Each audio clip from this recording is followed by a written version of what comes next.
All right, let's dive in. We're going to unpack an ancient story today that honestly feels like it could have been written yesterday.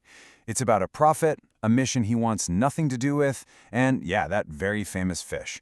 But believe me, the real takeaway from this story is probably not what you think it is. So I want you to chew on this question as we go. What if a hero's greatest success was also their biggest, most bitter disappointment? I mean, really think about that. Because the entire story of Jonah hinges on this wild paradox. It's going to flip what you think a hero is right on its head. Yep, you heard that right. We all get hung up on the whole Jonah and the whale thing, but that's really just a detour. The real story, the meat of it, is what happens before he gets on that boat, and even more importantly, what happens after he gets off that fish. This is a story about mercy and anger, and just how strange our own hearts can be. Okay, so our story kicks off with a command straight from God, but the prophet's reaction, it's not what you'd expect. He doesn't just hesitate, he literally runs for the hills. I mean, just look at this. The command couldn't be clearer. Go to Nineveh. And what does Jonah do? He books it for Tarshish.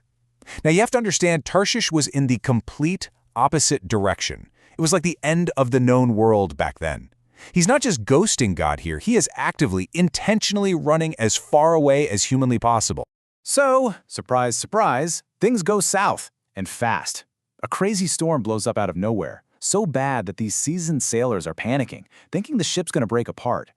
They start chucking cargo overboard, praying to every god they can think of. Nothing works. Finally, they're like, okay, someone on this boat is cursed. They cast lots to figure out who it is, and, well, guess who draws the short straw? All eyes turn to Jonah. And this is where it gets just incredibly ironic. When they confront him, Jonah says, "I'm a Hebrew and I fear the Lord, the God who made the sea and the dry land." Can you imagine being one of those sailors? You're on a raging sea that's about to kill you, and this guy basically says, "Oh yeah, by the way, I'm hunting from the guy who controls all this." They realize in that moment, oh no, we're in a boat with a guy who's picked a fight with the creator of the ocean. So what's Jonah's big idea to solve this problem he created? Get this. He just says, pick me up and throw me into the sea. That's his solution. He would literally rather die by drowning than go to Nineveh and do his job. I mean, talk about a shocking response from a supposed prophet of God. And this is one of the first huge twists in the story. You have these so-called pagan sailors who turn out to be the good guys here. They actually try to row back to shore to save Jonah's life. They pray to Jonah's God, begging not to be blamed for his death. And when the sea finally calms, they are completely in awe. All the while, the actual prophet, he's the one causing all the trouble, running from his own God. Okay, so just when you think it's lights out for Jonah, the story takes that turn everyone knows about. But this isn't just some cool survival tale. This is a moment of reckoning, happening in what has to be the most isolated, lonely place you can possibly imagine. So he doesn't drown. Instead, God sends this great fish to swallow him whole. Think about that. He's saved from the water, but now he's trapped in the belly of a sea creature, in total, complete darkness. For 3 days and 3 nights, he's got nothing but time to think about what he's done. And from this place, which he calls the belly of Sheol, that's basically their word for the underworld, the realm of the dead, Jonah finally starts to pray. He admits how desperate he is, and you can see this little spark where he realizes that even here, in the absolute pits, God can still hear him. And then his prayer kind of shifts. It turns into gratitude. He realizes this isn't just a punishment, it's a rescue. He says, "You have brought up my life from the pit." And you're thinking, okay, here we go. He gets it now. He's had his change of heart. He's ready to go. And just like that, prayer answered. God gives the fish its orders, and it vomits Jonah right up onto the beach. Not exactly a dignified return, but hey, he's alive. He's got a second chance. The big question now is, what's he going to do with it? So here we go. Round 2. Jonah gets the exact same mission all over again. After everything he's just been through, the storm, the fish, the near-death experience, you'd think he'd be the most obedient prophet ever, right? All right, so Jonah trudges off to Nineveh, and after all that drama, what kind of powerful, life-changing sermon does he preach? This right here. Yet 40 days, and Nineveh shall be overthrown. That's it. In the original Hebrew, it's just 5 words. No please repent, no explanation, nothing. Just a doom and gloom deadline. It is literally the least he could possibly do. But then, the most unbelievable thing happens. Off the back of this pathetic 5-word sermon, the entire city of Nineveh repents. The entire city.